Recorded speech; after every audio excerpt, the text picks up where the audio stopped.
ini? Baik. Baik, Om Masinton? Baik. Nah, baik, siapa yang pimpin doa kita? Ayo silakan, Frans.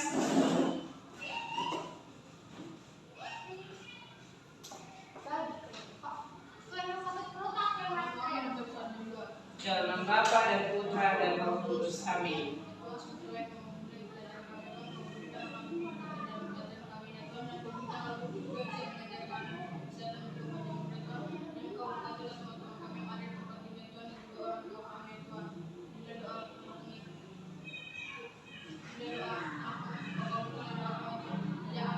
Dalam Bapa dan Putra dan Roh Kudus. Amin. Baik, sebelum Ibu absen, kita semua berdiri. Ya, semua berdiri, kita ikuti lagu yang ada di depan. Biar semangat ya. Oke. Ayo ikuti semua. Ya. Ayo.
Dimas, Agai,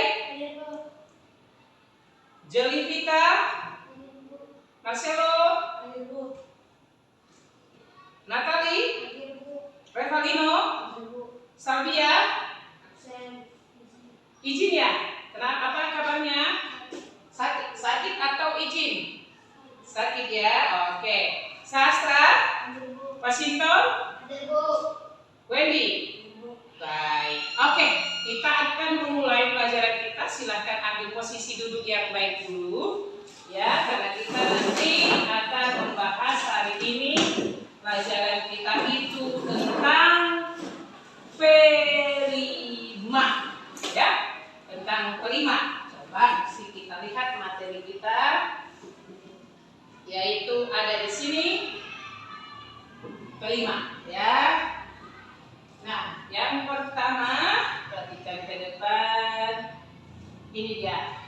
Berhubung materi kita yaitu tentang pelima, sekolah kita itu mengambil judul yang untuk kita pelajari yaitu sampahku tanggung jawabku. Apa?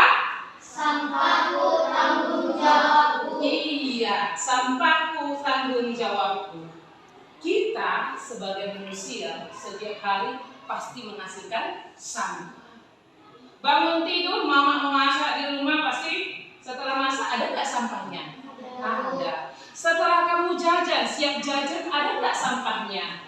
Ada. Tetapi dalam pelajaran ini kita akan diajak nanti untuk apa? Bagaimana kita mengolah sampah, ya, menjadi sebuah tanggung jawab. Bagaimana sampah itu nanti kita daur ulang untuk menjadi penghasilan bagi kita, ya. Baik, kita lihat di sini definisi itu sampah. Ayo, siapa yang tahu apa arti dari sampah? Oke, silakan Hande, apa nak? Sampah adalah sisa buangan yang tidak berguna. Oke, sisa hasil buangan dari rumah tangga maupun pribadi yang tidak berguna lagi. Oke, jenis-jenis sampah, siapa yang tahu? Oke, apa tuh nak? Iya, sampah organik dan sampah anorganik. Sampah organik itu adalah sampah yang bagaimana? Bisa membusuk, ya kan? Contoh apa? Kulit dari apa? Kulit dari buah-buahan, sisa-sisa dari sayur, daun-daunan itu bisa membusuk. Sedangkan sampah anorganik itu apa? Plastik. Ya, apa itu? Plastik kaleng. Nah, lalu pentingnya pengelolaan sampah. Perlu nggak sampah itu dikelola? Nah, kenapa sangat perlu? Karena terakhir ini kota kita, kota Medan, dibuatkan sebagai kota terkotor. Malu tidak? Nah, kenapa? Karena banyak di antara kita yang tidak bertanggung jawab atas sampah yang kita. Nah, apa itu satu? Pentingnya pengelolaan sampah. Pengelolaan sampah baik sangat penting untuk menjaga kebersihan, kesehatan, dan kelestarian lingkungan. Kira-kira apa itu manfaat sampah? Ayo. Oke, apa itu nak? Mencegah pencemaran tanah dan air. Oke, mencegah pencemaran tanah dan air. Yang kedua, ayo siapa? Ayo sastra, apa itu nak? Oke, meningkatkan nilai ekonomi sampah. Bagaimana caranya? Apakah bisa sampah itu didaur ulang? Bisa. Akhirnya apa? Akhirnya menghasilkan sebuah uang. Yang ketiga, kira-kira ada lagi? Ayo hargai apa itu nak? Menciptakan lapangan kerja baru. Menciptakan lapangan kerja baru. Baik, tepuk tangan dulu untuk kita. Oke, kita sampai di situ. Ya. Gaya tema dari kelima kita itu adalah gaya hidup berkelanjutan dengan topik apa? Sampahku tanggung jawabku. Iya, sampahku tanggung jawabku.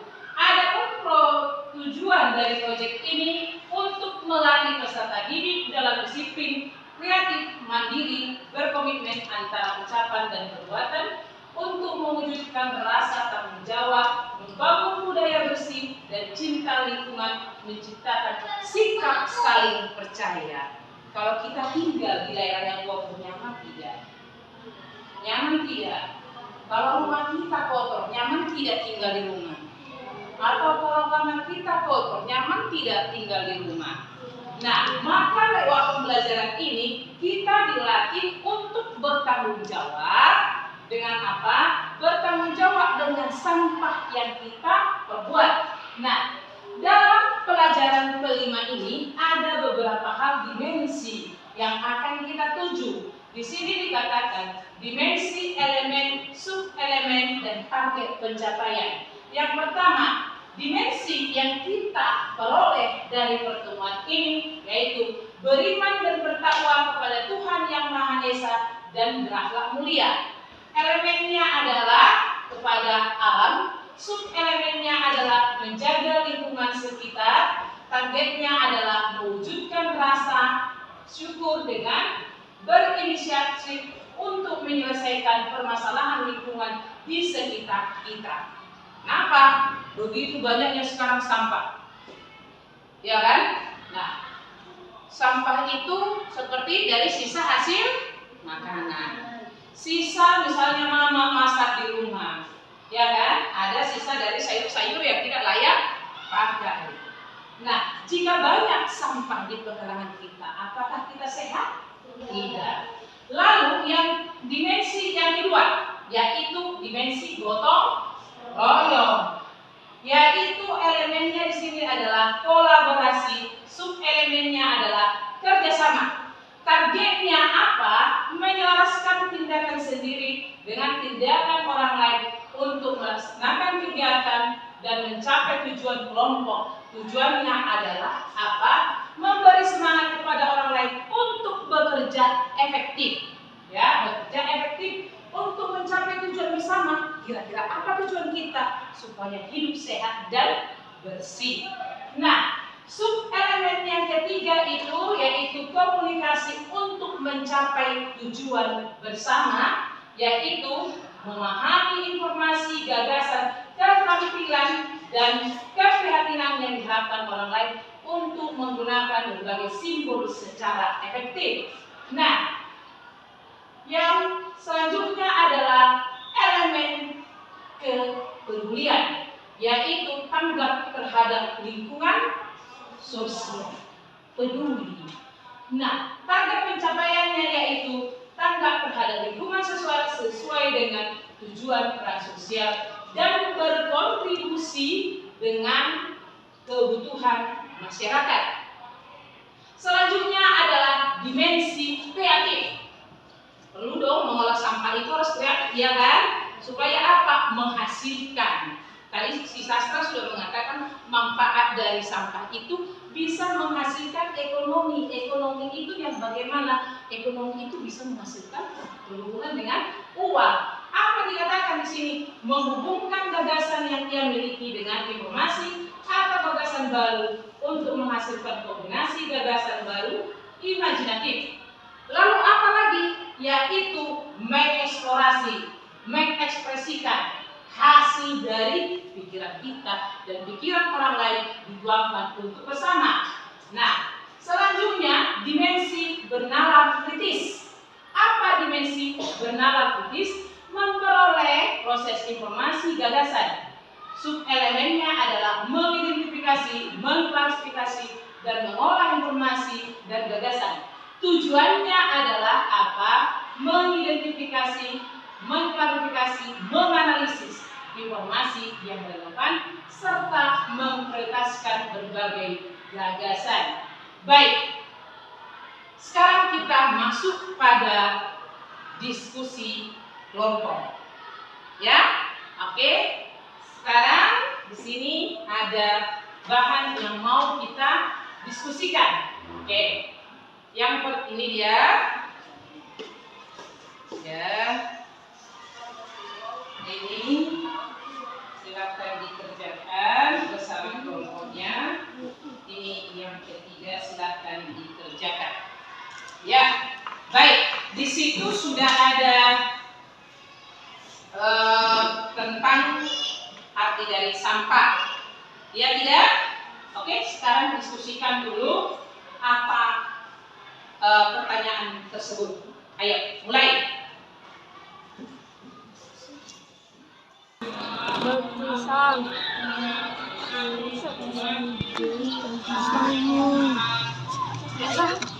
Oke, lanjut sudah.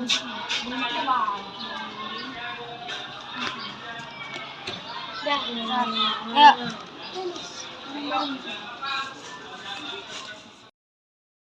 Ya. SMP Negeri 3. Oke, tepuk semangat.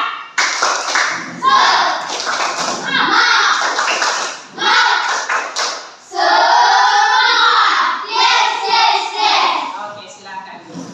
Baik, pentingnya pengelolaan sampah dengan baik. Pengelolaan sampah yang baik untuk menjaga kebersihan, kesehatan, dan kelestarian lingkungan. Kira-kira apa manfaatnya? Yang pertama adalah manfaat untuk lingkungan, yaitu mencegah pencemaran tanah. Yang kedua itu mengurangi air itu, kalau banyak sampah bersih nggak airnya? Tidak. Padahal air itu adalah sumber kehidupan, air itu kita minum. Nah, lalu manfaatnya secara ekonomi apa? Meningkatkan nilai ekonomis melalui daur ulang. Di sekitar kita banyak rumah tangga yang melakukan produksi daur ulang. Nah, kalau sudah ada daur ulang akan menghasilkan apa? Meningkatkan ekonomi bagi rumah tangga. Kenapa? Karena sampah tadi menjadi bahan yang bermanfaat. Yang ketiga, manfaat sosialnya adalah menciptakan lapangan kerja yang baru. Pernah lihat orang yang bekerja botol? Mereka mencari apa, nak? Sampah-sampah. Dipilah-pilah mereka kah? Iya, tujuan mereka supaya mereka menghasilkan uang. Nah, di sini dikatakan prinsip dari pemilihan, pengurangan, pemanfaatan, pengumpulan, pengolahan sampah. Satu, sampah itu harus dipisahkan. Ya, yang pertama ini berdasarkan jenisnya. Ada itu sampah organik, ada sampah anorganik, dan ada sampah medis. Nah, yang kedua, pengurangan. Menurut jumlah sampah dihasilkan dengan mengurangi konsumsi, menggunakan produk ramah lingkungan, dan meminimalkan pemborosan. Contoh apa yang sudah kita lakukan di sekolah kita ini? Di sekolah kita ini sudah menerapkan bebas dari plastik. Masih banyak tadi tidak sampah plastik ketika observasi? Masih, tetapi tidak sebanyak lagi yang sebelumnya. Nah, sampah plastik itu hanya kita lihat di tempat sampah, yaitu sampah penampungan umum, bukan di dalam kelas. Lalu pemanfaatannya apa? Mengolah sampah menjadi bahan manfaat seperti kompos, kerajinan tangan, dan produk daur ulang. Lalu pengumpulan, mengumpulkan sampah secara teratur, terstruktur, ya, supaya apa? Menghasilkan uang. Dan pengolahannya itu yaitu menjadi. Tepuk semangat.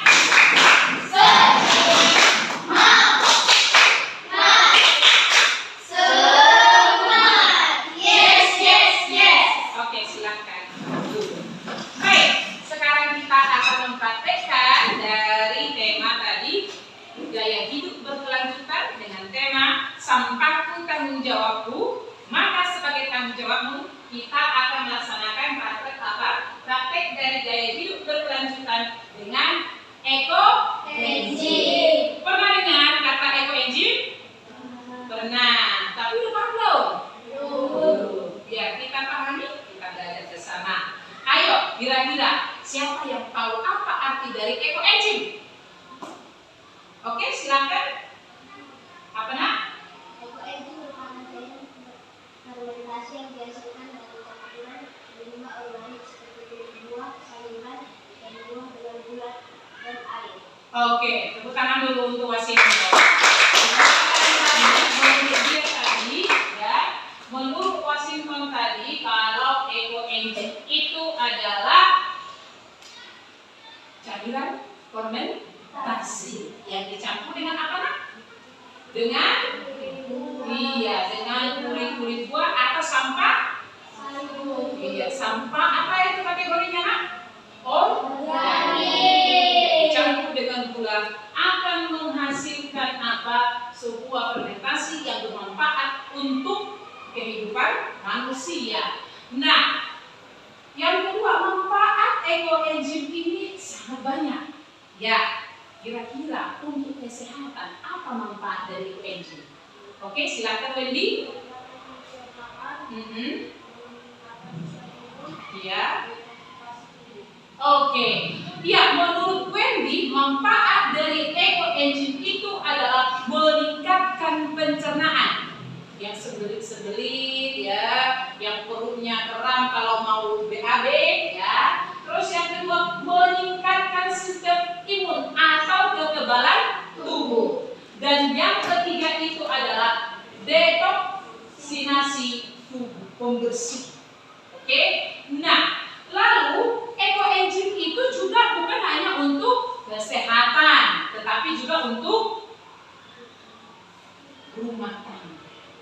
Ayo, kira-kira ya, apa manfaat dari ekoenzim itu untuk rumah? Oke, silakan Agai. Apa itu nak? Sebagai pembersih lantai, sebagai pembersih kamar mandi dan pembersih dapur. Oke, pembersih dapur, pembersih lantai, pembersih apa itu lagi tadi? Dapur. Itu untuk rumah. Lalu ada lagi manfaatnya kira-kira nak? Ada lagi?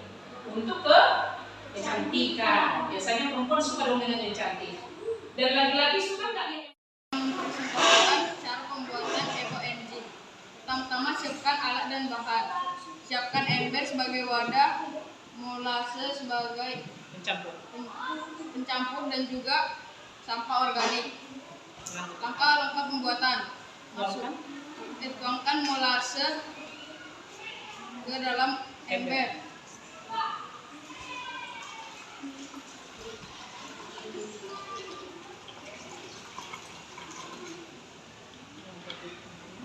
Langkah selanjutnya, masukkan sampah organik ke dalam ember. Sekitar 1/4 kilo. Setelah itu aduk sampai merata.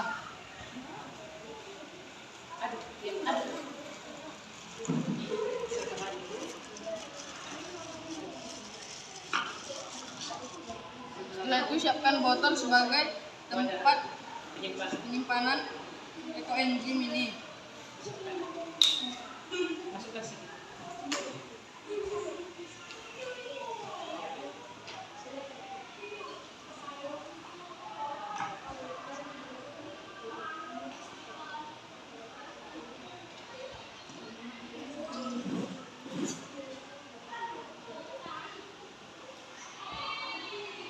Oke, langsung tambah kuahnya itu nanti diam. Nanti sekalian buat dibuatkan di luar.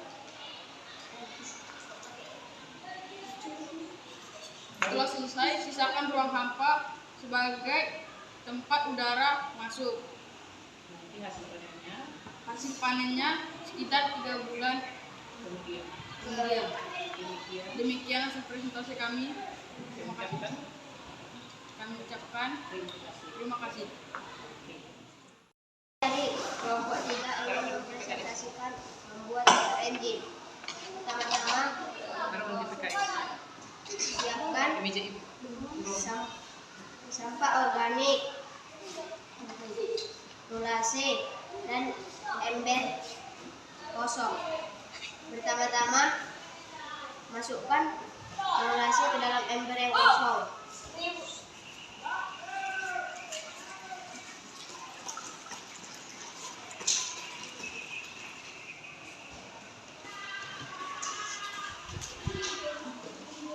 Kedua, masukkan sampah organik sebanyak 1/4.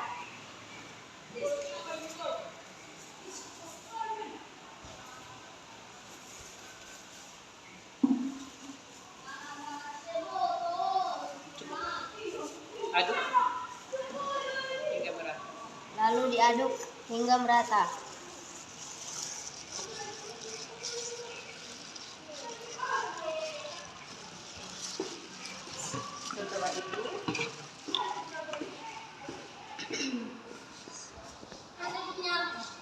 Setelah itu dimasukkan ke botol.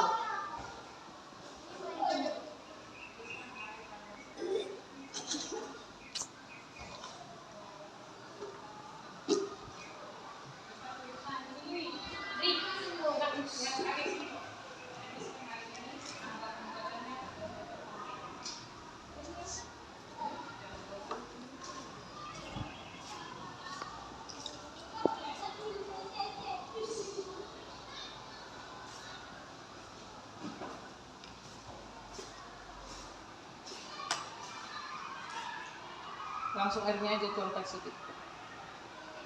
Kita isi di atas mas.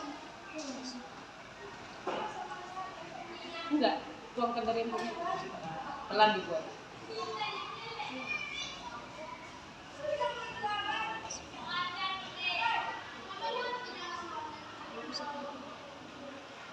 Oke cukup.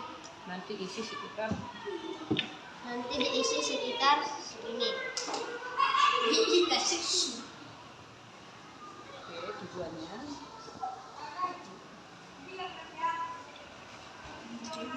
kasih rongga udara. Kasih lubang udara. Hasil panennya sekitar 3 bulan ke depan. Demikian presentasi kelompok 3. Terima kasih. Demikian presentasi kelompok 3 membuat ekoenzim. Terima kasih.